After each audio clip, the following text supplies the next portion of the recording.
মাজুলী মাজুলী মোৰ ঘৰ নদী দি মাজুলী থাকিব পাৰিবানে মথাউৰি শিবিৰত ৰিলিফৰে চাউল ৰান্ধি বাঢ়ি খাবলে সেয়াই আমাৰ মাজুলী মাজুলী আমাৰ জীবনেৰ কাহিনী ওই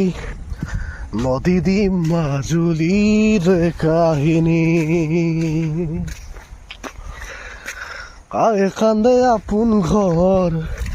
বিচাৰি বালিতে পিতাই কান্দে গৰু খাল ইয়াতে উঠিব লাগিব মই